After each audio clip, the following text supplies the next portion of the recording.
This week in MMA, UFC 300 is a little over a week away and things are heating up. Chimaev is back in action. Yay! In Saudi Arabia, boo! And Conor McGregor will never retire? This and much, much more. Let's get into it. First up, we got results from Blanchfield versus Fiorot, or should I say Blanchfield versus Fiorot. A couple of lowlights were that one scorecard in favor of Rees McKee. I'm pretty baffled by it. Herbert Burns is getting cut. 3-fight KO losing streak. Real nepotism hire there. And as much as I enjoyed the Weidman win, those eye pokes, they were pretty egregious, and I'm really sad about that. Also, we had Luque giving up. I mean, he pulled guard, and I thought, oh, he's just going to rope-a-dope him on the ground. He's just going to tire him out because Buckley's a little ball of muscle, and then it kind of just didn't stop. And it felt like Luque could have gotten up. He only had feet on hips, and if he would have pushed, he could have probably got up, but I don't know, man.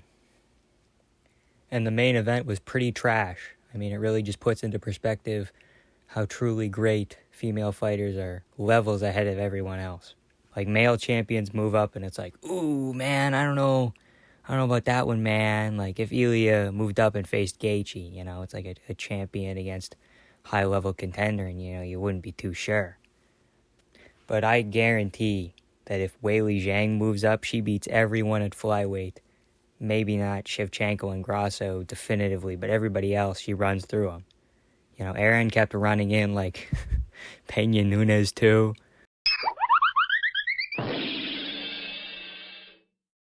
Didn't really leverage the grappling, Like, I get it. It takes a lot of courage to step in there and train for years. And I don't really want to be like an armchair quarterback, but I think I could do better, The long and short of it is I've seen more skilled fights at teenage sleepovers. We move on to some of the highlights. Okay, Nate the Train in the UFC, baby. Good performance by him. Kyle Nelson versus Nate Landwehr. Sounds great. Then we saw a UFC 300 promo package. That was phenomenal.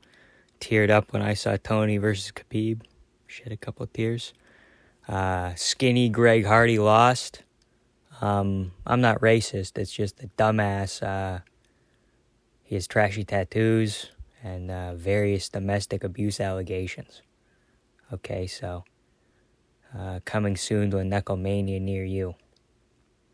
And this Gary Copeland guy, I mean, horrible ref, but look at those biceps. Oh my. In other news, UFC 300 may have been overhyped by Dana, but it is not worse than 298 or 299. I really don't like Bo Nickel on the main card either, but I'm willing to make concessions, okay?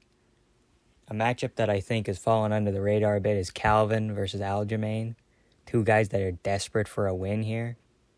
Calvin's coming off a torn ACL, and Aljamain's looking to cement himself in a new weight class here. So both guys are aging, and this is kind of their last chance.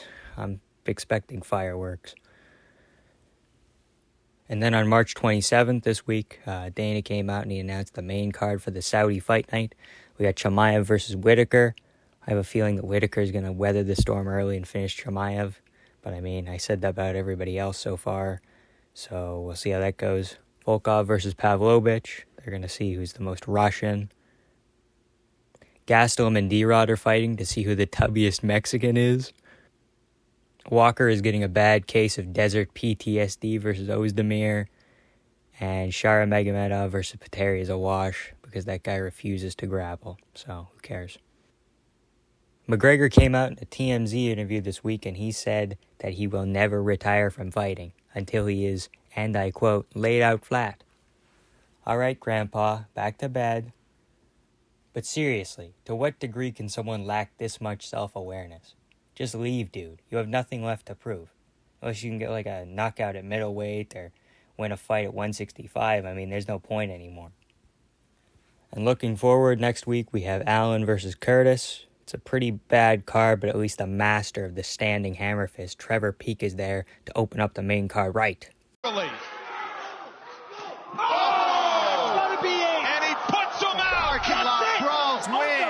Trevor Peek still undefeated. defeated. Conor McGregor got a big-time Roadhouse paycheck, and he blew it on cheap cocaine and Twitter Premium. Somebody stop this guy.